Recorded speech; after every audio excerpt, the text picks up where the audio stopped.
C'est donc le bon moment, Emmanuel, le bon moment pour demander cette augmentation. Mais oui, absolument, patron du pognon, c'est le moment, c'est le moment. Alors d'abord parce que les prochains mois vont être terribles, enfin difficiles, en tout cas pour le pouvoir d'achat. Si vous prenez les produits alimentaires, à cause des mauvaises récoltes, tous les produits agricoles sont en hausse à peu près de 30% sur un an. Le sucre, les céréales, les huiles, le café, même les fruits et légumes, tout ce qui sert à fabriquer notre alimentation quotidienne. Si vous prenez les carburants, on est entre plus 15 et plus 20% de hausse sur un an. L'électricité, on a des augmentations déjà dans les tuyaux et sur le marché de gros, on est déjà au prix les plus élevés depuis 2008. Les catastrophes naturelles vont faire augmenter les assurances.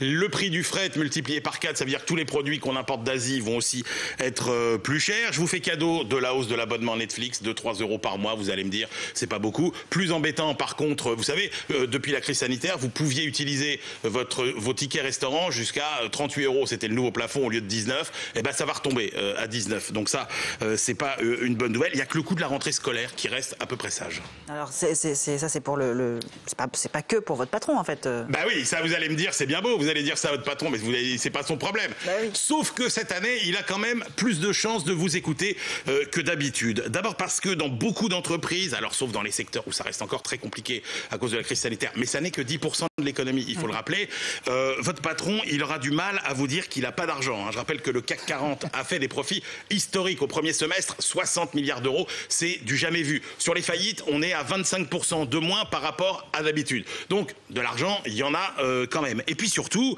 votre patron, il sait que si vous partez, ce sera compliqué de vous remplacer. Il y a une entreprise sur deux en France qui déclare avoir de grosses difficultés de recrutement. Donc, il réfléchira à 2 fois avant de vous laisser partir. On lui demande combien au patron ? Alors, si on regarde l'indice que calcule Deloitte, il faut remonter à 2008 pour retrouver des augmentations supérieures à 3% par an. Moi, il me semble que cette barre des 3%, il ne serait pas déraisonnable de la franchir cette année. Mais surtout, le message important que je voulais vous faire passer, c'était de dire le rapport de force, il est aujourd'hui un peu plus favorable aux salariés. Et donc, c'est aussi le moment de discuter sur d'autres points que le salaire, les horaires, l'organisation du télétravail, les transports, etc., etc. Parce qu'une bonne qualité de vie au travail, ce sont des salariés plus motivés, plus efficaces. C'est ça le bon dialogue social quand tout le monde y gagne.